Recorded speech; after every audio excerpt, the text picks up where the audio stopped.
Hello everybody, ladies and gents. My name is Dr. Ebenezer Lai. Thank you for listening and welcome to this podcast. I come to you today to address a ubiquitous question, which I have heard asked multiple times, but never properly heard addressed at any time. And the question is, what is wrong with Ghana? What is wrong with our country? This is a question that I've heard my parents ask many times. It is a question which I've heard my friends and siblings ask on similarly countless occasions. It is a question that is frequently asked, but never comprehensively answered. You will not be surprised to hear me say that there is a lot wrong with our country. We are often paralyzed by our fears, for instance. We lack the resolve to move beyond our limitations. We often create more problems than we solve. We are too often overly beholden to unnecessary and needless tradition.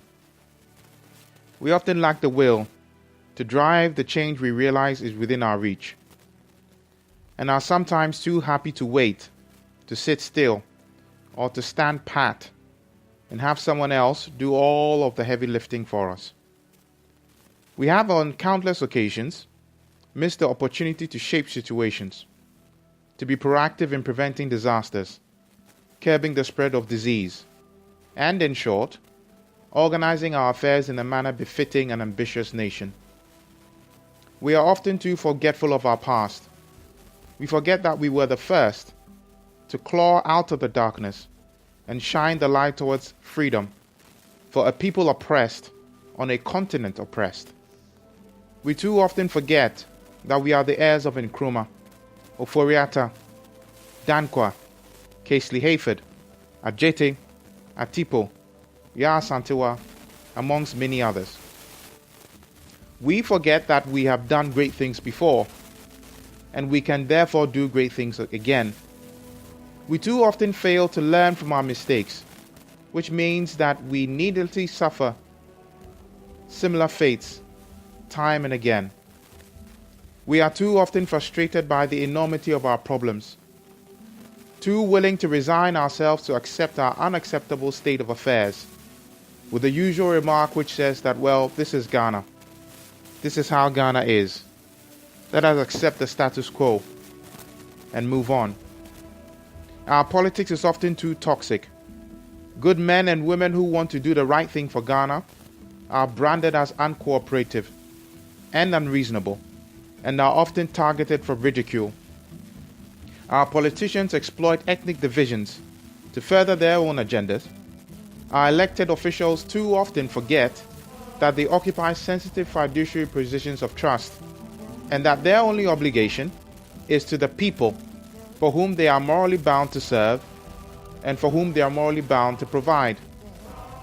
For too long, our governments have been largely indifferent to the suffering of ordinary people. They have too often failed to see themselves in the suffering masses, and as such have been content and satisfied with their own comfort and that of those close to them.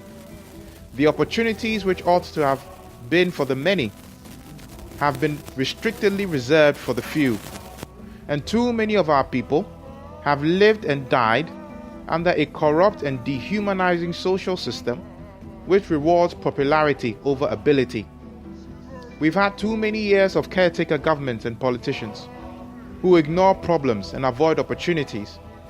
Too many years of shameful neglect of the domestic needs of our people. The Ghanaian people for a long time have been the victims of no-go, go-slow politicians who substitute popularity for leadership and mediocrity for substantive principles. They have offered slogans in place of well-thought-out programs, public relations in place of honest, dedicated public service, and rhetoric in place of transformational deeds. When will we finally wake up? When will we realize that we are far more than what we have become? When will we once again begin to see the greatness, the toil, and begin to see that the devotion, the energy, and the strength of what it means to be Ghanaian is still resident in us When will we look back to our better history and summon the confidence that we once had? When will we once again believe in ourselves, in what we can achieve, not just for our country, but for all men and women everywhere yearning for freedom? Yes, the things that are wrong with Ghana are many. The things that plague us are many, and our ills seem to be ever mounting. Of that there is no question. But however, that is not our whole story. The things that are wrong with Ghana do not tell the conclusive tale of who we are as a people and where we're going. And I, for one, am filled with hope when I think in contrast to all the things that are right with Ghana, to all the right things that we can choose to be defined by, all the things that we can choose as tools to shape our nation's path. Now, I was once asked to name 2 things which I like most about Ghana. My response to that question was as it is now. Number 1, our country's faith in God. And number 2, the exemplary Ghanaian spirit. We are, of course, a nation of many faiths, but we are primarily a Christian nation with Christian values. And the Ghanaian spirit that we all carry is transformative and exemplary, because we are rarely satisfied with our present, and we are always pushing ourselves towards an improved future. These are only 2 of the things that are right with Ghana. But perhaps these 2 things are enough. Perhaps with these 2 things we can begin to change the story of our country by turning the page. Perhaps with these 2 things we can, in this generation, place our hands on the curve of our collective destiny and bend it towards the hope of the Ghana that was promised on that warm Accra day in 1957. Maybe with these 2 things we can begin to believe in Ghana again. Perhaps with these 2 things we can swear by ourselves to create a fair society where individuals can dream anything, achieve anything, and go as far as their abilities will take them. Maybe with these 2 things we can establish a system of law and order which protects our most vulnerable and justifies Ghana's existence. Perhaps by these 2 things we can see ourselves in one another and treat each other like we would want to be treated. Perhaps by these 2 things we would, in a future occurrence, heed the cries for mercy from an innocent young man who seeks only to serve his country, and hand him over to the authorities rather than lynch him to his death. Perhaps we can get better in enforcing our laws, which will then save lives. Perhaps the days of our politicians being servants of themselves rather than being servants of the people can come to an end. Perhaps we can stop killing each other.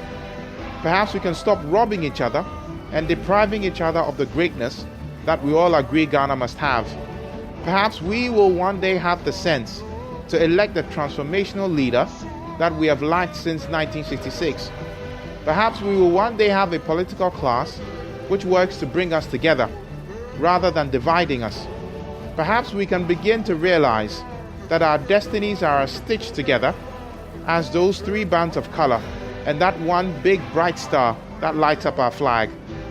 Maybe we can finally abide the truth that we will do well when we all do well. Perhaps we will find out who we truly are in our moments of hardship and finally come to the realization of the nature and the extent of the power that lies within us. Perhaps we can truly understand that we all inhabit the same country, that we all care about its future, and we are all affected by its failure. And maybe, just maybe, before the time of this generation is out, we will fashion for ourselves and for future generations the very Ghana that was trumpeted to the world at that dusty ground on that warm day in Accra in 1957. There is absolutely nothing wrong with Ghana that cannot be fixed or remedied by the things that are right with Ghana. Our hope and our hearts are larger than our problems. And as long as we maintain that hope, we will always have a chance to turn the page, lending ourselves to the task of what I believe fulfills the Ghanaian definition of happiness, which is a complete use of all of our abilities within lines of excellence in a life-enabling scope. For out of many, we surely and truly are one. Thank you for listening. God bless you, and may God bless our great Republic of Ghana.